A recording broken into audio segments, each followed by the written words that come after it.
projet de loi négocié par le président Joe Biden et des républicains Kevin McCarthy pour relever le plafond de la dette tout en réduisant les dépenses fédérales a pris un virage décisif hier soir. En effet, la commission législative de la Chambre des représentants a voté par 7 voix contre 6 en faveur du projet de loi qui pourra donc être débattu devant la Chambre basse du Parlement américain. Dans cette optique, le texte serait ensuite envoyé devant les sénateurs américains qui pourraient ainsi l'entériner définitivement avant la date fatidique du 5 juin. La confiance du consommateur américain s'est dégradée en mai, à en croire l'indice calculé par le Conference Board qui ressort à 102,3 pour le mois qui s'achève, à comparer à 103,7, révisé néanmoins de 101,3 en estimation initiale en avril. Dans le détail, l'indice mesurant leur perception des conditions actuelles est tombé à 148,6 points contre 151,8 le mois dernier. Celui mesurant les perceptions des conditions futures a reculé à 71,5 points contre 71,7 en avril, sous la barre des 81 points, ce qui constitue une première depuis février 2022, avec quand même une exception en décembre. La perception des consommateurs américains quant à la situation de l'emploi, elle, s'est nettement détériorée. Mais l'inquiétude principale reste la hausse des prix à la consommation, puisqu'en effet l'inflation ralentissait depuis plusieurs mois, mais elle est repartie à la hausse en avril selon l'indice PCE, indice privilégié par la Réserve fédérale américaine, qui est tombé à 4,4% contre 4,2% sur un an et à 0,4% contre 0,1% sur un mois. Quant à l'indice CPI de l'inflation, qui est utilisé notamment pour le calcul des retraites, il a en avril également ralenti sur un an à 4,9%, mais a accéléré sur un mois à 0,4%. Nvidia a dépassé le cap des 1000 milliards de dollars de capitalisation boursière à l'ouverture de la bourse de New York hier, portée par le boom de l'intelligence artificielle. En atteignant 404,86 $, à l'ouverture, l'action a fait basculer Nvidia dans le cercle très fermé des 5 groupes affichant plus de 1000 milliards de valorisation. Il s'agit d'Apple, de Microsoft, d'Amazon, d'Alphabet et de Saudi Aramco.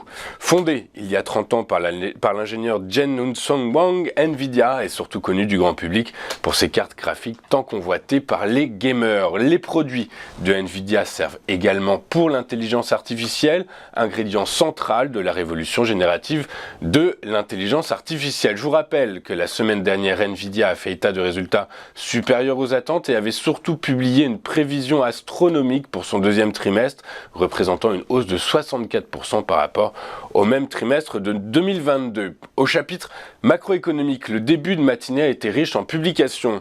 L'activité manufacturière en Chine a ralenti plus rapidement que prévu en mai en raison d'un affaiblissement de la demande, accentuant la pression sur les décideurs politiques pour qu'ils soutiennent la reprise économique. Selon des données publiées des données officielles publiées ce matin, donc l'indice PMI manufacturiste établi à 48,8 en mai contre 49,2 le mois précédent, sous le seuil de 50 qui sépare contraction et expansion de l'activité.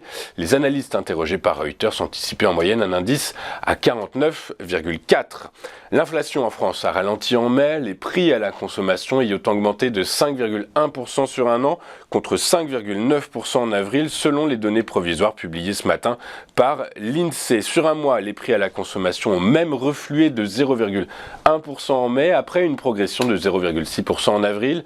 L'indice des prix à la consommation harmonisé a augmenté de 6% sur un an en mai après 6,9% en avril. Sur un mois, cet indice a reculé de 0,1% en mai après avoir progressé de 0,7% le mois précédent. Toujours en France, selon une seconde lecture de l'estimation de croissance de l'activité en France au premier trimestre 2023, le PIB français s'est accentué de 0,2% donc au courant du premier trimestre. La consommation alimentaire a de nouveau reculé fortement, moins 2,7% au premier trimestre après moins 2,9% au T4, mais ce repli a été compensé par le rebond de la consommation d'énergie qui a pris 5,7% après avoir perdu moins 8%, a indiqué donc l'INSEE dans un communiqué publié ce matin.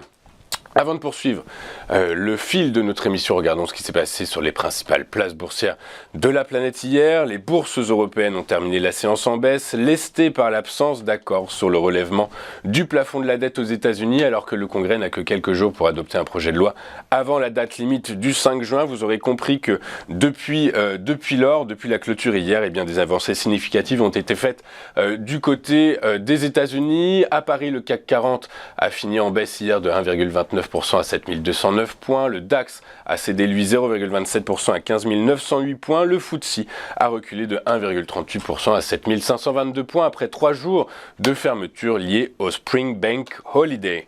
À New York, les indices actions finissent la journée sur des notes contrastées, les investisseurs étant toujours dubitatifs quant à une sortie favorable à l'endroit des négociations sur le relèvement du plafond de la dette américaine, et ce alors que des élus républicains ont exprimé leur opposition à l'accord scellé avec la Maison-Blanche. Le Dow Jones a reculé de 0,15% à 33 042 points, le S&P 500 a gagné 0,07 points à 4 205 points, le Nasdaq Composite s'est apprécié de son côté de 0,32% à 13 017 points. En Asie ce matin, la bourse de Tokyo a fini en baisse, mettant fin à une série de 4 jours de hausse sur fond de prise de bénéfices et de renforcement du yen. Le Nikkei a perdu 1,41% à 30 887 points. En France, seuls les services aux collectivités ont réussi à maintenir la tête hors de l'eau. Les utilities se sont adjugées une hausse de 0,29%. Sinon, tout le reste de la cote a fini la journée dans le rouge. Sans distinction, les secteurs cycliques et de croissance ont été vendus par les investisseurs. Notons parmi les principaux replis celui de l'énergie qui a perdu 3,25% sur fond de fortes baisses des cours du brut hier. Les financières ont cédé 2,69% alors que les rendements des taux souverains de la zone euro ont chuté à l'issue de la séance de mardi. Les services aux consommateurs ont reculé de 2,51% et la santé a perdu 2,35%. Dans le détail, Ubisoft a fini en tête du SBF 120 à la faveur d'un gain de 4,51% à 26,39 €.